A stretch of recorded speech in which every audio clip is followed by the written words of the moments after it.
furniture. But yeah, I'm working right now. Trying to decide what I should do, whether I should do like Shopify, like some drop shipping, or should I do like videos, like man indecisive right now. So I'm trying to figure that one out. I'm gonna upload this video. Like, and honestly, upload this video. But yeah, so I'm trying to just basically figure out what the next step is. I'm working at a law firm today, and I'm working at a law firm, a good family law firm, and they make a lot of money. I didn't know family law attorneys make a lot of money like that, but just for people who don't know, I got my Juris Doctor degree. The only thing I gotta do is pass the bar exam. Didn't pass the bar exam, obviously. But going back to what I was talking about with the firm, good firm, good people, but it's like, it's a money thing. And it's not negative, it's understandable. But I think one of the women, I think, probably got fired today. And she was calling like back to back to back. So I'm assuming she got fired now that I think about it. And she was a good person, really, really good person. Like, at least from my understanding, a really good person. But I'm like, damn, like it's no. I always understood there's no security period for work for anyone other than yourself. But it was just like, wow, like it kind of hit me. Like I really need to focus on getting my game together because there's no guarantees. Like I can't really, as a man, period, either as a human, but regardless of what you are, but as a man, for me, it's like I gotta make sure I'm taking care of myself and I'm achieving my goals and I'm financially situated in order to get to the next step. So seeing that, it was like a eye opener. Like it wasn't like being afraid of anything. It was just more so like I can't sit back and wait. Like this is not something. I don't want no one to have power over me. Period. I don't care who you are. Like I don't vibe with that. That's not how I operate. So to see that was like, damn, like she's a good person. And now I be looking at my supervisor. He's a good dude too, but now I kind of pay attention to him more. I kind of figured it, but I think the reason why he be so focused, but he be so antsy is because he know his job can go like this. He ain't older guy like in this, I say 60s. Really, but he's like energy. But I'm like, damn, like you can tell he got a mustache. And I'm thinking about let's be really stressing, and it's a job. And I'm like, a job, like got this much, like this is ridiculous. And then peak game, so it's like, all right, they give you a good amount of overtime. So, damn, that's kind of good. I look good. So they give you a lot of overtime. So I had got a lot of overtime last week. I did like 108 hours or something like that, right? I did 108 hours. Like just me and the girl who was working, she was a good person. She quit.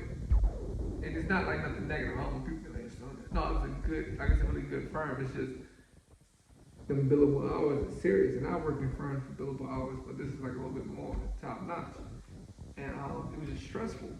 But looking at it, it's like, damn, I can see why people get so antsy over things.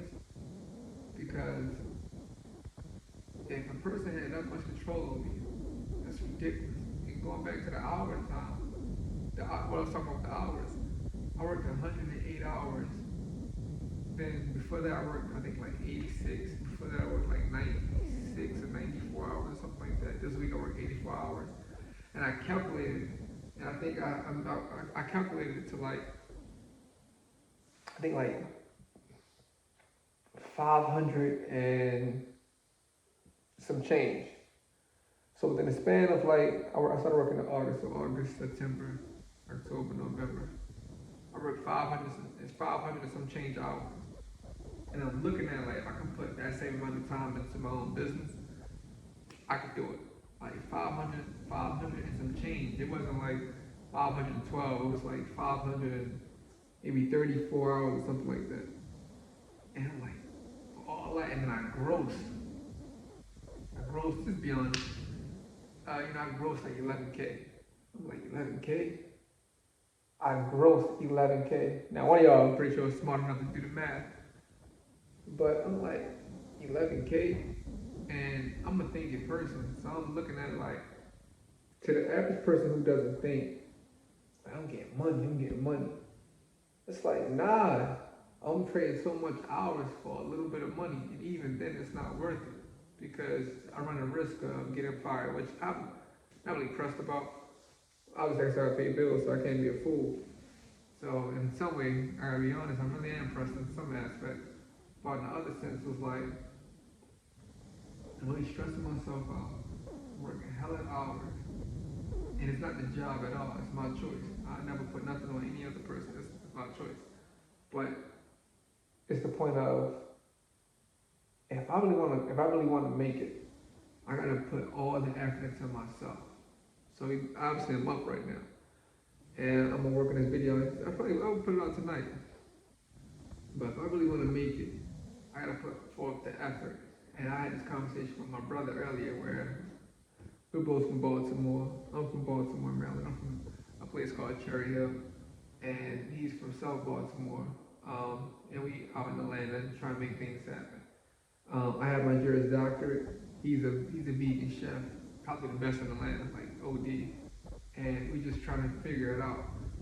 And obviously, like I'm 31, he's like 20, he's 29, about to turn 30. So it's like we're figuring it out until our family we're successful, and I'm successful. Like I'm successful. I may not be financially there just yet. I'm not really pressed about that. In the sense of like I'm moving towards it. I'm not like allowing for it to stress my mindset out. So I'm cool on that note. But that's a big thing, like the finances thing. So the reason why I just talked about this is because like obviously I was indecisive. Not obviously, but I was indecisive over like what I should do, Shopify or YouTube. And I'm not trying to do both, but for some reason I'm trying to merge the two without confusing myself, or spreading myself thin and losing out and realize like, oh shit, I messed up because I didn't focus on one thing, put my energy to one thing. And I never say it's hard, because going back to the conversation I had with my brother, we talked about our ancestors. We like, look, I ain't gonna do graphic, but he was like, look, they go do all this and they continue out their day and they still make something out of themselves. What the hell do we got to say about that? I'm like, you got a point. Like, if they can do all this, and my ancestors, I come from great, great, strong people. And I love my people. And and if I come from these type of people, and they go through all that and still make it, it's just like that. It's a deep breath, like, fuck. But at the same time, I also gotta be mindful that what I'm going through is relative. So it's like, all right, the situation I'm going through is relative based off my experience. So I gotta take account that it does bother me. But at the same time, go back to my ancestors, go back to people who come before me who went through worse and still made it. It's like, okay, that trumps any form of self-doubt or so much anxiety or overwhelmingness. There's no excuses, because it's like, I speak of my own ancestors, so it's like if they went through all this, and my mom and pop went through all this, my grandfather and grandmother went through all that, and they doing all this, they're striving, still smiling and all that, I have no excuses. And I think the average person will look at it like, man, da-da-da-da. I'm not that type of person. I'm not gonna keep giving myself excuses after excuses. I'm not gonna keep giving myself excuse after excuse. It's just, I'm just figuring it out. And I listened to, I think it was Neville Goddard, or it was Earl Nightingale. And Earl Nightingale said something along the lines of, he can provide, or I think he can provide any form of solution to any person if they know what they want.